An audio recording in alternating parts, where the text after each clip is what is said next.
विद्यार्थियों में विषयपरक, ज्ञानवर्धक, अकादमिक समस्या समाधान एवं समय के रचनात्मक उपयोग हेतु ज्ञान दूत 2.0 कार्यक्रम में आप सभी विद्यार्थियों का स्वागत है। EFM विभाग के अंतर्गत यह वीडियो प्रस्तुत किया जा रहा है।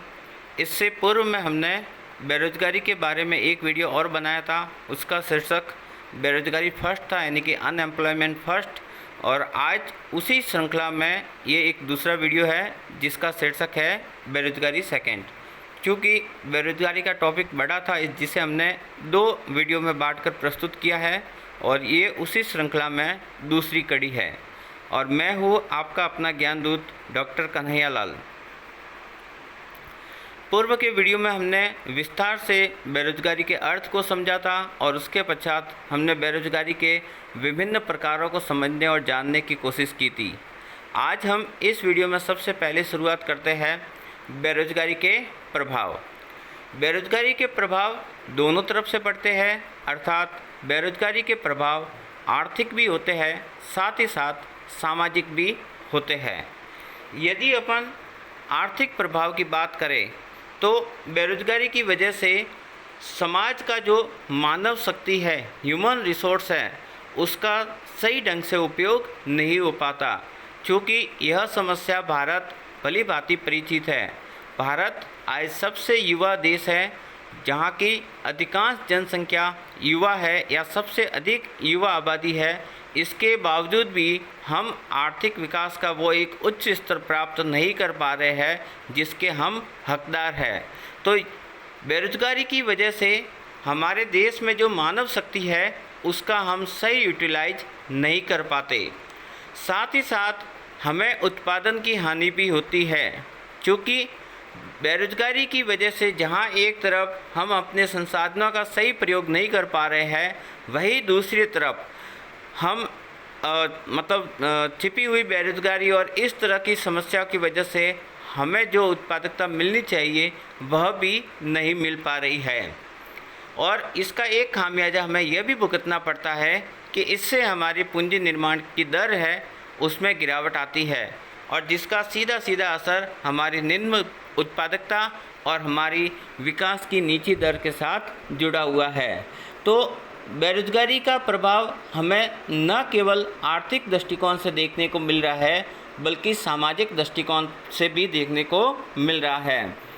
सामाजिक प्रभाव की बात करें तो बेरोजगारी की वजह से जीवन की निम्न गुणवत्ता, चूँकि यदि कोई व्यक्ति बेरोजगार है तो बेरोजगारी के अभाव में उसके आय के स्रोत सीमित होंगे, उसकी आमदनी कम होगी या नगण्य होगी, और चूँकि बिना आमदनी के वह अपना जीवन पर्याप्त या अच्छे ढंग से निर्वहन नहीं कर सकता। तो बेरोजगारी की वजह से क्या होता है, व्यक्ति के जो जीवन की गुणवत्ता है, लिविंग स्टैंडर्ड की है, या उसकी लाइफ की जो क्वालिटी है वो बहुत ही निम्न स्तर पर रह जाती है। और हम देखते हैं कि बेरोजगार व्यक्ति अपनी ज़रूरत की आवश्यकता को भी पूर्ण नहीं कर पाता, जिसमें हम रोटी कपड़ा मकान ले सकते हैं। दूसरा है अत्यधिक असमानता। चूँकि बेरोजगारी की वजह से समाज का एक वर्ग ऐसा उत्पन्न हो गया है जो साधन विहीन है, उसके पास में कोई संसाधन नहीं है, जबकि समाज में हम एक वर्ग ऐसा भी देखते हैं जिसके पास में बहुत अधिक संसाधन है।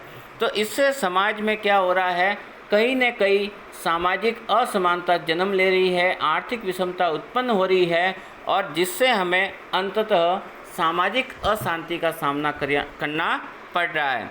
और इसी से हमें समाज में वर्ग संघर्ष की स्थिति भी कई बार देखने को मिलती है, क्योंकि यदि युवा बेरोजगार है वह फ्रस्ट्रेट होगा और उसका फ्रस्ट्रेशन कहीं ना कहीं समाज में कुरीतियों के रूप में ही हमें प्रकट होगा। और साथ ही साथ बेरोजगारी की वजह से अनैतिक कार्यों को बढ़ावा भी मिलता है। कई बार आप देख लो, व्यक्ति जब फालतू बैठता है तो वह गलत रास्ते पर जल्दी प्रोत्साहित हो जाता है, क्योंकि खाली दिमाग शैतान का घर होता है। और ऐसे में आप देखोगे व्यक्ति स्वतः ही बेरोजगारी के कारण कई बार गलत रास्ते की तरफ चल पड़ते हैं, और जिसका परिणाम अंततः एक सभ्य समाज को भुगतना पड़ता है। इस प्रकार यदि हम देखें तो हम ये पाते हैं कि बेरोजगारी एक आर्थिक समस्या तो है ही है, लेकिन जहाँ तक हम यदि इसको ध्यान से देखें और पढ़ें तो हमें लगता है कि बेरोजगारी आर्थिक समस्या से ज़्यादा एक सामाजिक समस्या है, जिसका निवारण करना नितांत आवश्यक है। अन्यथा बेरोजगारी की वजह से हमें इसके आर्थिक परिणाम या आर्थिक दुष्परिणाम कम देखने को मिलेंगे, लेकिन हमें सामाजिक दुष्परिणाम बहुत ज़्यादा देखने को मिल भी रहे हैं और भविष्य में भी मिलेंगे। इस बात को हम नकार नहीं सकते। इसी कड़ी में अब अपन देखते हैं कि भारत में बेरोजगारी के कारण क्या है। तो भारत में बेरोजगारी के कारणों को मैंने इस वीडियो में 3 कैटेगरी में बांट के समझाने का प्रयास किया है। एक, अपने ग्रामीण भारत में बेरोजगारी के क्या कारण है, दूसरा, हमारे शहरी बेरोजगारी के क्या कारण है, और तीसरा, इसके सामान्य कारण क्या रह सकते हैं। यदि अपन बात ग्रामीण भारत की करें तो ग्रामीण बेरोजगारी के कारणों में जो हमें सबसे प्रमुख प्रतीत होता है वह है ग्रामीण कृषि मौसमी प्रकृति की होती है। जैसा कि हमने पूर्व के वीडियो में भी देखा था कि भारत के ग्रामीण क्षेत्रों में हमें मौसमी बेरोजगारी देखने को मिलती है, क्योंकि ग्रामीण क्षेत्र का अधिकांश जनसंख्या कृषि क्षेत्र पर आश्रित है और कृषि भारत की स्वयं मौसमी चक्र यानी कि मौसम पर आधारित है। ऐसे में हम 1 या 2 फसल ही ले पाते हैं, तो ऐसी स्थिति में भारत में ग्रामीण क्षेत्रों में मौसमी बेरोजगारी का काफ़ी सामना करना पड़ता है, क्योंकि अधिकांश जनता ग्रामीण क्षेत्र में रोजगार के लिए केवल कृषि की तरफ देखती है। इसलिए कृषि पर अनावश्यक जनभार बढ़ रहा है और उनकी उत्पादकता अधिक नहीं होती। इसीलिए हमने देखा था ग्रामीण भारत में हमें अदृश्य या छिपी हुई बेरोजगारी भी देखने को मिलती है। तो चूँकि ग्रामीण भारत में जनसंख्या के रोजगार के रूप में सबसे पहले केवल कृषि को ही विकल्प के रूप में देखा जा रहा है, जिसका नतीजा यह हो रहा है कि ग्रामीण भारत में बेरोजगारी की दर दिन प्रतिदिन बढ़ती जा रही है।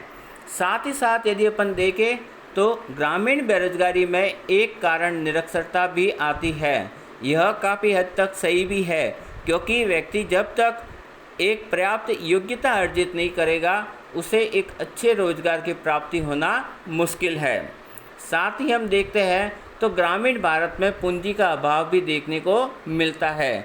कई बार ग्रामीण युवा अपने रोजगार के लिए कुछ कर गुजरने की चाह रखते हैं, लेकिन पर्याप्त संसाधनों के अभाव में वो उसे मूर्त रूप नहीं दे पाते। इस प्रकार पूंजी का अभाव भी, जिसके अभाव में उद्योग धंधे विकसित नहीं हो पाते और ऐसी स्थिति में उनको बेरोजगारी का सामना करना पड़ता है। ग्रामीण परिवेश की सामाजिक पृष्ठभूमि भी बेरोजगारी में एक बहुत बड़ा कारण है, क्योंकि समाज में कई कार्यों को अच्छे बुरे दृष्टिकोण से देखा जाता है और साथ ही साथ परिवार में अपन कई बार ग्रामीण क्षेत्रों में खासकर हमें कई प्रकार की कुरीतियाँ भी देखने को मिलती है, जिसका अंततः परिणाम ये रहता है कि कहीं न कहीं वो बेरोजगारी को बढ़ावा दे रहे हैं। तो हमारी सामाजिक मनोदशा भी हमें पीछे धकेल रही है। साथ ही हम देखते हैं तो ग्रामीण क्षेत्रों में सहायक उद्योग धंधों का भी अभाव है, क्योंकि कृषि के ऊपर पूरी जनसंख्या आश्रित रह रही है और ऐसे में जब सहायक उद्योग धंधों का अभाव है तो कृषि का भी पर्याप्त विकास नहीं हो पा रहा है, क्योंकि यदि कृषि के लिए पर्याप्त बाजार उपलब्ध हो या उसके आधारित जो सहायक उद्योग है उनका विकास हो तो कुछ रोजगार की संभावनाएं भी स्वतः उत्पन्न हो जाती है। लेकिन ग्रामीण भारत में सहायक उद्योग धंधों का भी, ये थोड़ा सा टाइपिंग मिस्टेक है, अभाव लिखना था, आप इसको माइंड में मत लीजिएगा और करेक्शन कर लीजिएगा। तो सहायक उद्योग धंधों का अभाव भी बेरोजगारी का एक कारण माना जा सकता है। अब अपन देखते हैं नगरीय बेरोजगारी के कारण। जैसा अपन देखते हैं कि शहरों में अधिकांश समय शिक्षित और खुली बेरोजगारी देखने को मिलती है, तो उसका एक बहुत ही महत्वपूर्ण कारण हमारी दोषपूर्ण शिक्षा प्रणाली भी है। चूँकि वर्तमान की शिक्षा प्रणाली जैसा हम जानते हैं केवल सैद्धांतिक रूप से है, उसका व्यावहारिक महत्व इतना नहीं है और साथ ही साथ हमारी वर्तमान शिक्षा प्रणाली कौशल युक्त नहीं है, उसमें कोई रोजगार परक उद्देश्य नहीं देखने को मिलता। इसी वजह से हर वर्ष लाखों की भीड़ डिग्री प्राप्त कर रही है लेकिन रोजगार प्राप्त करने में असक्षम है। तो हमारी दोषपूर्ण शिक्षा प्रणाली की वजह से भी अधिकांश हम जो युवा है वो बेरोजगारों की फौज के रूप में खड़े हो रहे हैं। दूसरा हम देखते हैं तो चूँकि तकनीकी विकास जब तेज़ गति से हो रहा है तो ऐसे में अधिकांश उद्योगों में श्रम के स्थान पर पूंजी ने अपना स्थान ले लिया है, तो इससे भी तात्कालिक रूप से हमें बेरोजगारी का सामना करना पड़ रहा है। चूँकि श्रम प्रधान उद्योग होते हैं वहाँ पर रोजगार के अवसर ज़्यादा हो जाते हैं और चूँकि अधिकांश उद्योग अब तकनीकी प्रधान है तो ऐसे में समाज को अल्पकालीन रूप से हम बेरोजगारी को सामना कर रहे हैं। फिर अपन देखते हैं निम्न स्तर का विनियोग। तो चूँकि शहरों में जैसा हमने पिछले वीडियो में देखा भी था कि गांवों की अधिकांश जनसंख्या रोजगार की तलाश में शहरों में पलायन कर रही है, लेकिन शहरों में पर्याप्त औद्योगिक ढांचा नहीं है, वहाँ पर पर्याप्त विनियोग नहीं है। इसका नतीजा ये रह रहा है कि शहरों में औद्योगिक बेरोजगारी बहुत तेज़ गति से फैल रही है। तो यदि हम नगरीय बेरोजगारी के कारणों में देखें तो निम्न स्तर का विनियोग, विकास की धीमी गति, ये दोनों एक दूसरे से मिलते जुलते पॉइंट हैं और दोनों एक ही दिशा में चल रहे हैं कि चूँकि जब विनियोग निम्न स्तर का होगा तो स्वतः ही उत्पादन और रोजगार और ये चक्र यानी कि आय का जो चक्रीय प्रवाह है वह भी धीमी गति से चलेगा और अंततः अर्थव्यवस्था में विकास की गति धीमी होगी। फिर हम देखते हैं व्यावसायिक शिक्षा का अभाव। हालांकि इसमें अपन निश्चित तौर पर कह सकते हैं कि सरकार ने पिछले कुछ वर्षों में व्यावसायिक शिक्षा के महत्व को पहचाना है और स्कूली शिक्षा से ही उसको बढ़ावा देने का प्रयास कर रही है, जिससे आने वाले समय में निश्चित तौर पर रोजगार में एक सकारात्मक पहल होगी, लेकिन आज भी उसमें काफ़ी कुछ कर गुजरने की गुंजाइश बाकी है। साथ ही साथ हम देखते हैं कि जब युवा महाविद्यालय में पढ़ते हैं तो उन्हें उचित रोजगार के मार्गदर्शन का भी अभाव रहता है, जिसके अभाव में उन्हें पर्याप्त एक दिशा निर्देश नहीं मिल पाता और वो भविष्य की राह में भटकते रहते हैं। तो हमें पर्याप्त रोजगार मार्गदर्शन के एक अभाव को भी हम बेरोजगारी के कारण के रूप में देख सकते हैं। अब हम बेरोजगारी के सामान्य कारणों का जिक्र कर रहे हैं, जिसमें सबसे पहला सबसे महत्वपूर्ण है तीव्र जनसंख्या वृद्धि। भारत इतना भी पिछड़ा हुआ नहीं है जितना हमें लगता है, लेकिन हमारी समस्या ये है कि हम रोजगार के जितने अवसर उत्पन्न कर रहे हैं उससे कई गुना ज़्यादा हमारी जनसंख्या तीव्र गति से बढ़ रही है। यदि हमने समय रहते हमारी जनसंख्या वृद्धि पर लगाम नहीं लगाई तो आने वाले समय में बेरोजगारी और ज़्यादा जटिल समस्या के रूप में हमारे सामने उत्पन्न होगी। क्योंकि भारत की बेरोजगारी के कारणों को देखें तो इसके जड़ में जो कारण हमें बेहतर समझ में आता है वो कहीं न कहीं तीव्र जनसंख्या वृद्धि ही है, जिसके कारण सरकार पर्याप्त मात्रा में रोजगार उपलब्ध कराने में अपने आप को असमर्थ महसूस कर रही है। साथ ही हम देखते हैं कि रोजगार के क्षेत्र में उचित नियोजन का अभाव भी देखने को मिला है। कई बार सरकारी स्तर पर मानव संसाधनों को लेकर पर्याप्त एक जो उचित लेबर पॉलिसी होनी चाहिए या प्लानिंग होनी चाहिए, वो प्लानिंग हमें देखने को नहीं मिल पा रही है। तो इसका तात्पर्य ये भी हुआ कि सरकारें कहीं न कहीं देश के इस अनमोल धरोहर ह्यूमन रिसोर्स को मैनेज करने में असफल रही है। और एक कारण हम विकास की धीमी गति भी कह सकते हैं। यदि विकास का पहिया तेज गति से घूमता है तो रोजगार के अवसर स्वतः उत्पन्न हो जाते हैं, लेकिन चूँकि भारत अभी भी एक विकासशील अर्थव्यवस्था के दौर से गुजर रहा है तो ऐसे में उसे अभी भी तेज गति से आर्थिक विकास के प्रयास करने होंगे ताकि हम और ज़्यादा रोजगार उत्पन्न कर सकें। अब अपन देखते हैं भारत में बेरोजगारी के दूर करने के उपाय, तो चूँकि यदि हम कारण सही ढंग से समझ लेते हैं तो मेरा ऐसा मानना है कि हम उसके जो समाधान है वो आसानी से प्रस्तुत कर सकते हैं। क्योंकि सबसे पहले हमने ग्रामीण बेरोजगारी के कारणों का जिक्र किया था, तो अब हम उसके समाधान के रूप में कुछ सुझाव प्रस्तुत कर रहे हैं। जैसे अभी अपन ने देखा था कि जब हमने ग्रामीण बेरोजगारी की बात की थी तो सबसे मुख्य बिंदु यही आया था कि ग्रामीण क्षेत्रों में आज भी जो रोजी रोटी का मुख्य साधन है वह कृषि है। तो और कृषि पर अनावश्यक जनभार बढ़ रहा है, तो ऐसे में यह ज़रूरी हो जाता है कि ग्रामीण इंडस्ट्रियलाइजेशन को यानी कि रूरल इंडस्ट्रियलाइजेशन को बढ़ावा दिया जाए, ताकि कृषि पर अनावश्यक भार को कम किया जा सके, साथ ही साथ रोजगार के नए आयाम स्थापित कर सके। तो यदि ग्रामीण क्षेत्र में हम रोजगार बढ़ाना चाहते हैं तो हमें ग्रामीण औद्योगिकरण को बढ़ावा देना अत्यंत आवश्यक है। साथ ही हम देखते हैं कि कृषि आज भी भारत की लाइफलाइन है, अधिकांश लोगों की रोजी रोटी का सहारा है। तो ऐसे में हमें कृषि को भी संबल प्रदान करना पड़ेगा और उसके लिए हमें कुछ संस्थागत परिवर्तन भी करने पड़ेंगे, ताकि कृषि एक नुकसान की जगह फायदे का सौदा बन सके। गांव में रोजगार के लिए हमें एक पर्याप्त नीति भी बनानी पड़ेगी, ताकि हम शहरों की तरफ उनका पलायन रोक सके और गांवों में ही या ग्रामीण स्तर पर ही हम उनको रोजगार के सुअवसर उपलब्ध करा सके। फिर हम देखते हैं कि कृषि में भूमि सुधार कार्यक्रम भी होने चाहिए। और एक जो हम जैसा अभी स्टार्टिंग में कहा था कि भारत में सामान्यतः 1 या 2 फसलें ली जाती है, उसकी जगह बहु फसलों को प्रोत्साहित किया जाए, ताकि किसान की आमदनी बढ़े और कृषि एक अच्छी रोजगारपरक उद्योग साबित हो सके। फिर अपन यदि नगरीय बेरोजगारी के कारणों की बात की थी तो हमने देखा था अधिकांश खुली, शिक्षित और औद्योगिक बेरोजगारी का जिक्र हो रहा था, तो उसके समाधान भी हम उसी तरह से करें।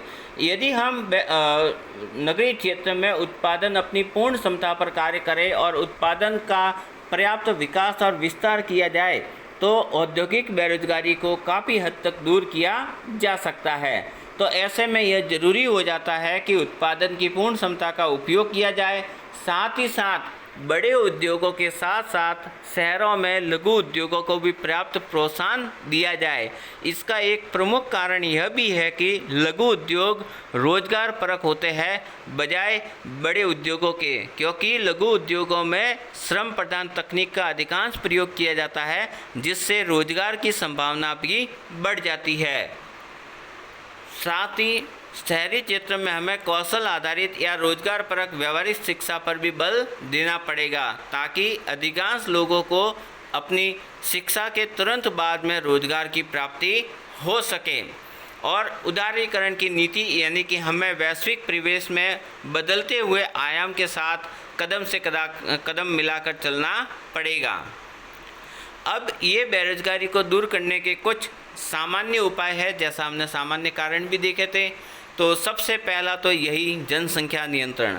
जब तक भारत अपनी जनसंख्या को नियंत्रित नहीं करेगा, वह अपनी अधिकांश आर्थिक समस्या का समाधान करने में असक्षम रहेगा। हमारी बढ़ती हुई जनसंख्या हमारे लिए सबसे बड़ी चुनौती है, क्योंकि ये हमारे सब फायदों को खा के जा रही है।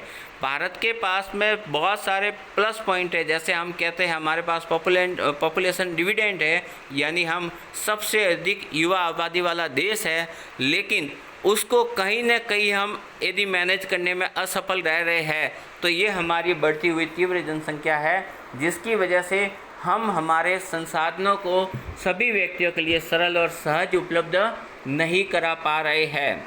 साथ ही अर्थव्यवस्था में हमें विनियोग भी बढ़ाने पड़ेंगे, ताकि विकास का पहिया तेज गति से घूम सके और हम शीघ्र ही विकास के नए आयाम स्थापित करके रोजगार के भी नए आयाम स्थापित कर सके। इसके साथ साथ भारत को अपनी मानव संसाधन या जनशक्ति का एक उचित नीति नियम करना होगा, अन्यथा हमारे पास में सबसे बेशकीमती चीज़ हमारे ह्यूमन रिसोर्स है। यदि हमने उसको प्रॉपर्ली प्लानिंग से सही यूटिलाइज नहीं किया तो हम सबसे कीमती चीज़ को वैसे ही गंवा देंगे। तो ऐसे में यह आवश्यक हो जाता है कि हम हमारे मानव संसाधन का सही प्रयोग कर सके। हम रोजगार उन्मुखी नियोजन करें ताकि अधिकांश जनता को रोजगार की प्राप्ति हो सके और बेरोजगारी की समस्या का यथाशीघ्र समाधान हो सके। साथ ही साथ हमें हमारे संसाधनों का उचित प्रयोग भी करना पड़ेगा और सबसे ज़रूरी हमें हमारी जो मानसिकता है जो नौकरी वाली, उससे थोड़ा व्यापार की तरफ भी डाइवर्ट होना पड़ेगा। इसलिए आवश्यक है कि आने वाले समय में पाठ्यक्रम में उद्यमिता और ऐसे विषयों को शामिल करें ताकि व्यक्ति की सोच केवल एक नौकरी से हटकर उद्यमी सोच बन सके और वो नौकरी मांगने के स्थान पर नौकरी प्रदाता बन सके। तो इस प्रकार हम देखते हैं कि समाज में भारतीय अर्थव्यवस्था में रोजगार की दिशा में अभी भी काफ़ी कुछ किया जाना जरूरी है, क्योंकि बेरोजगारी का सीधा सीधा संबंध गरीबी से है। आपके समाज में जितनी ज़्यादा बेरोजगारी फैलेगी, गरीबी स्वतः ही उतनी तेज़ गति से फैलनी शुरू हो जाएगी। इसलिए यह ज़रूरी हो जाता है कि हम बेरोजगारी का समाधान समय पर करें, अन्यथा जैसा कि अभी पूर्व में कहा, बेरोजगारी एक आर्थिक समस्या तो है ही है, लेकिन इससे अधिक सामाजिक समस्या है जिसके दुष्परिणाम हमें समय के साथ देखने को मिलेंगे। इसलिए आवश्यक है कि बेरोजगारी की समस्या का समाधान यथाशीघ्र कर लिया जाए। धन्यवाद।